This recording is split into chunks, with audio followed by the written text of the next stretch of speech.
Okay, hello guys. So, usapang PBA tayo at pag-usapan natin yung nangyari kagabi, no?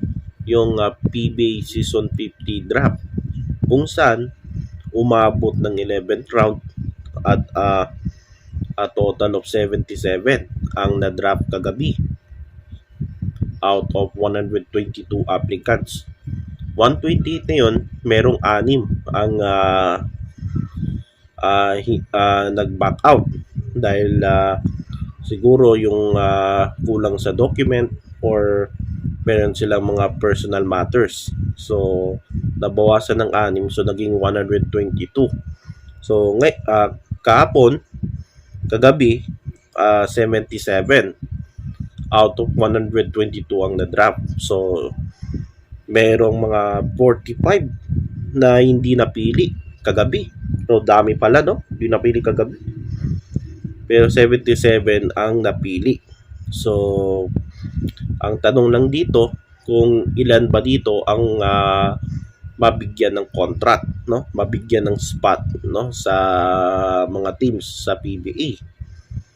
So, ano sa tingin nyo, ilan? So, siguro kung mas malaki pa, nasa 30, no? 30 out of 77 ang siguro mabigyan ng kontrata o hindi kaya 20, no? So maraming mga PBA fans ang nagsasuggest na dagdagan ang mga kuponan sa PBA. Ako naman pabor ako diyan na dagdagan talaga yung mga kuponan diyan sa PBA, no? Pag-expand pa ng mga team. So kasi sayang yung mga local talents no? Hindi hindi talaga mabigyan ng ng pagkakataon sa PBA. So, dami na draft ngayon, no? Lalo na ngayon, no? Marami ang na-draft. Sumali sa PBA draft. At 77. So, ilan lang dyan ang mabigyan ng spot, no? At mabigyan ng contract. Siguro 20. Mas malaki pa, 30. So, doon. So, pagdating ng PBA, of course, hindi madali ang doon. Kahit magaling ka sa college, magaling ka sa MPBL, star player ka sa overseas, pero hindi ganon, no? Pagdating ng PBA, hindi madali yan. So, kailangan mag-start ka sa baba. So, maraming mga legends dyan na nag-start sa baba, no? Tapos, makinig sa coach. Tapos, ipagan nyo, no? Para talaga mabigyan kayo ng time, no? Ng minuto. Tapos, makinig din kayo sa mga kuyas nyo. Ibig sabihin, yung mga veterano, no? Sa inyong mga teams. So, yan yung payo ko sa mga players, no? Sa mga rookies ng PBA. So, yun guys. At, since 1985, na-establish itong PBA rookie draft. So, sa mga first overall picks ng PBA, so marami dyan ang nag-success yung kanilang karera, meron ding hindi. So, since 1985, na-establish yung PBA draft sa first round, sa first draft pick, yung number 1 overall, no? 6 dyan ang nag-MVP. So, ewan ko kung ilan ng total nito, no? So, kilala niyo na, no? Si Willie Miller, si Danny Ai, si Junmar. Tapos, 13 na Rookie of the Year. So, 1985, parang 40 years na, no? So, 13 lang ang nanalo ng Rookie of the Year para sa mga naging first pick overall.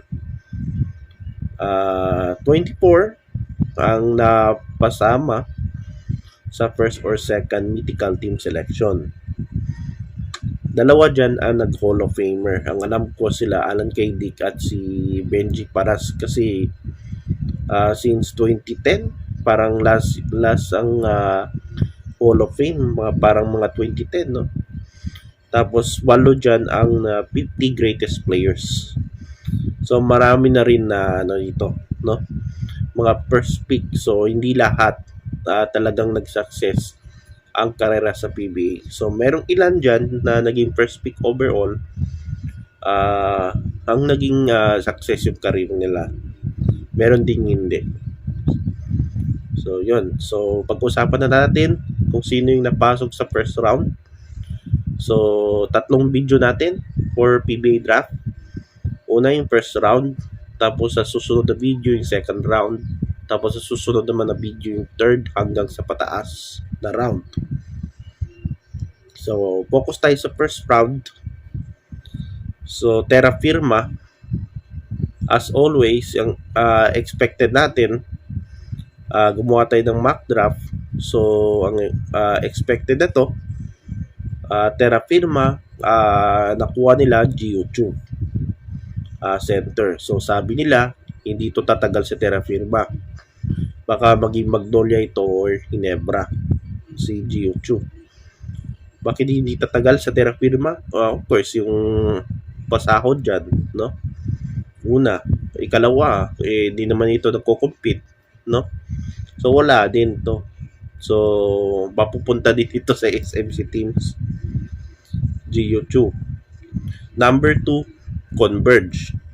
So, mamaya din, gagawa ko ng video about dito kay Dennis Pineda, ang bago nilang head coach ng Converge. So, sino ba ito si Delta Pineda, no?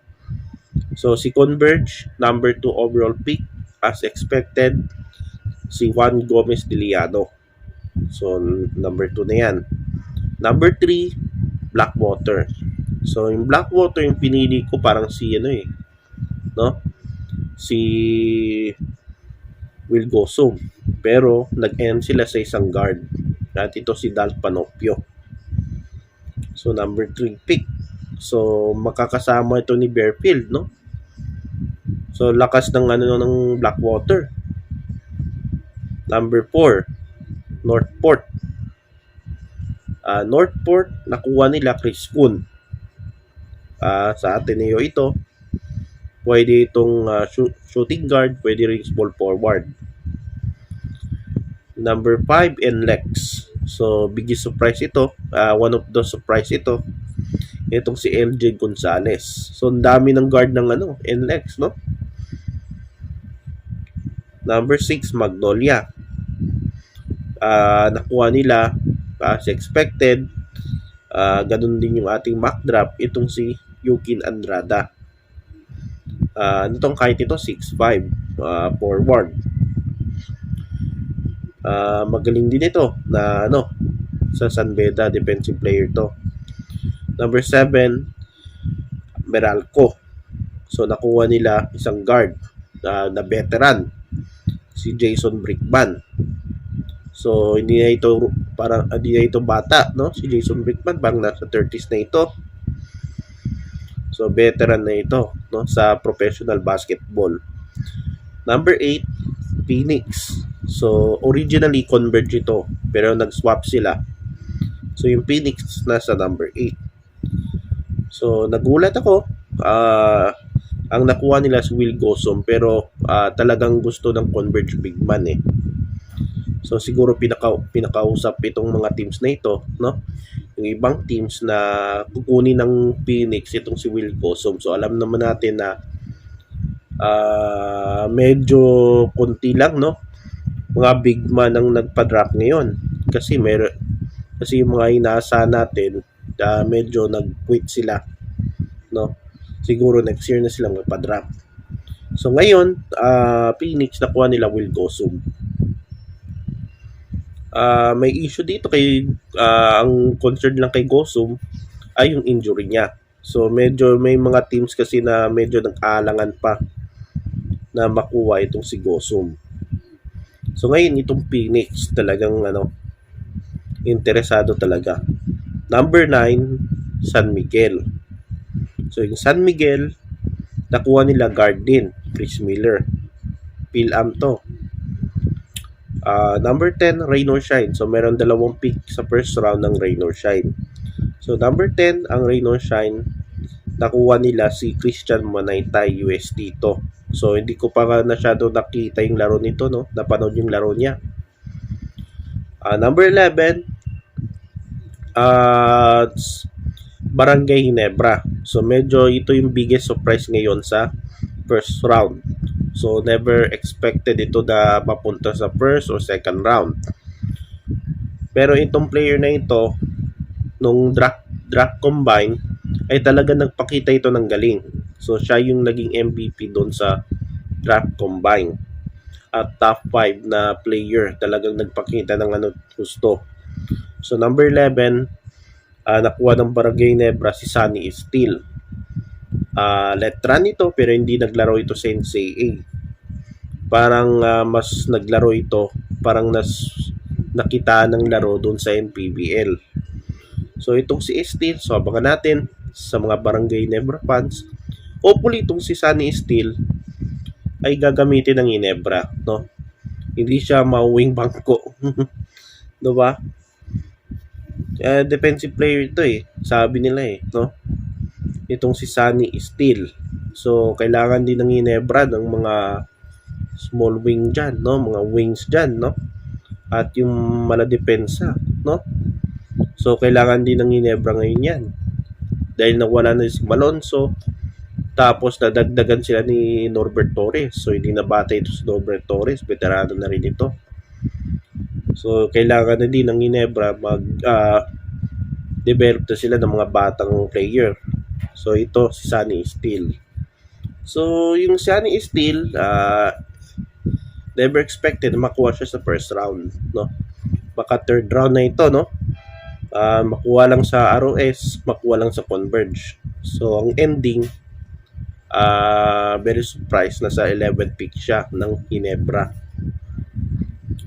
Number 12, rain or shine din. Nakuha din nila itong si Arthur Roque. June Roque ito, no? Dati itong perpetual at ngayon sa Letran siya. So magaling din to na player. So napanood ko yung laro niya nung sa siya perpetual. So talagang siya yung scorer doon sa Perps bago siya lumipat sa Letran. So itong si Roque, maasahan ito, no? So abangan natin itong dalawang pick ng Ross sa first round. Si Christian Manaytay, puro sila forward, no? Itong dalawang ito. So yan yung resulta sa first round. So sa susunod na video natin yung second round at isa pang video natin na susunod, third round hanggang 11th round. So yan.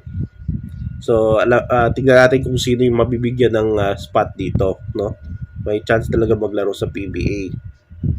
So yan guys ang ating PBA draft update sa araw na ito. At paki-subscribe lang ang aking video. So hindi ako nakapanood kahapon kagabi ng PBA draft. So galing ako sa isang volleyball game. So yun. So mamaya panoorin ko yung nandun sa YouTube yung mga mga event, yung mga nangyari kagabi. Pero walang trade nangyari kagabi. Sa PBA draft day walang trade na nangyari. So yun maganda. So walang surprises kagabi. Wala talagang naggalaw ng mga teams. So walang trade nangyari kagabi. So yun guys ang ating PBA PBA update sa araw na ito. Kita-kits sa next video sa second round at sa third round results. Bye.